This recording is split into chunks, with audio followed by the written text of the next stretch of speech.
জীবনে খারাপ সময় এসেছে, দুঃখ যন্ত্রণায় মন ভারী হয়ে এসেছে।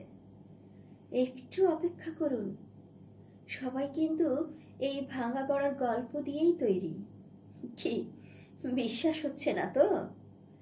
একটু মুখটা তুলে আপনার চারপাশে একবার চোখটা বুলিয়ে না হয় নিজেই দেখে নিন। ওই যে রাস্তার পাশে ছোট্ট মেয়েটাকে নিয়ে পড়ে থাকা মা, যাকে আপনি রোজ দেখতে পান, কখনো বা 2-4 টাকা ছুঁড়ে দেন তার দিকে, সে তৃপ্তি নিয়ে কুড়িয়ে নেয় সেটা।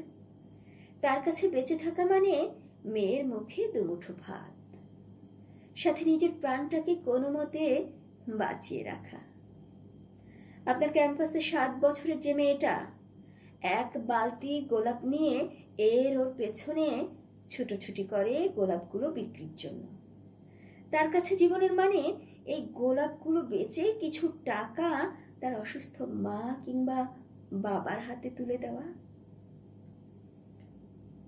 পার্কে বসে আপনি যখন বন্ধু বান্ধব নিয়ে দিব্যি আড্ডা দিচ্ছিলেন, তখন 5 টাকা চাওয়ার অপরাধে আপনাদের মধ্যে থেকে কেউ একজন 6 বছরের ছেলেটার গালে ঠাস করে চড় বসিয়ে দিলেন। এই টোকাই ছেলেটার কাছে জীবনের মানে হচ্ছে এমনই কিছু 5 টাকার নোট জমিয়ে তার ছোট বোন এবং তার নিজের জন্য এক মুঠো খাবারের যোগান দেওয়া। সন্ধ্যায় শীতের কোন পোশাকটা পরলে আপনাকে বেশি মানাবে সেটা নিয়ে আপনি যখন দ্বিধা দ্বন্দ্বে পড়ে যান, ঠিক তখনই আপনার বাসা পাশের বাস স্টেশনে খোলা আকাশের নিচে শুয়ে থাকা মানুষগুলো ছেঁড়া পোশাক দিয়ে নামমাত্র নিজেদের জড়িয়ে রেখেছে।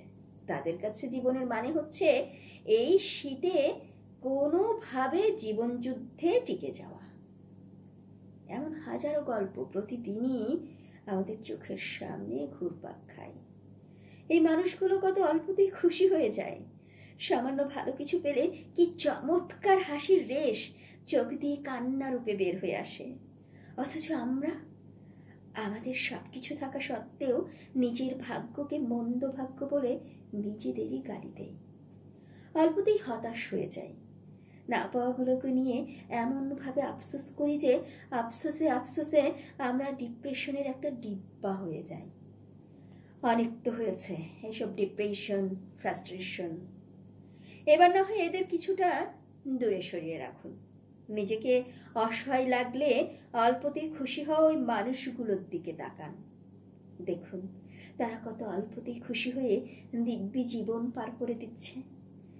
তবে আপনি কেন নিজের সব কিছু থাকা সত্ত্বেও এত আফসোস করবেন? নিজের ভাবনাকে একটু পরিবর্তন করুন। খুব বেশি খারাপ লাগলে ওই মানুষগুলোকে কাছ থেকে লক্ষ্য করুন, তাদের মুখের হাসির কারণ হওয়ার চেষ্টা করুন। দেখবেন সব হতাশা লেজ গুটিয়ে পালাচ্ছে। সবশেষে গভীর শ্বাস নিন, এবার আস্তে করে ছাড়ুন। দেখবেন মনটা হালকা লাগার সাথে জীবনটাকেও অদ্ভুত সুন্দর মনে হবে।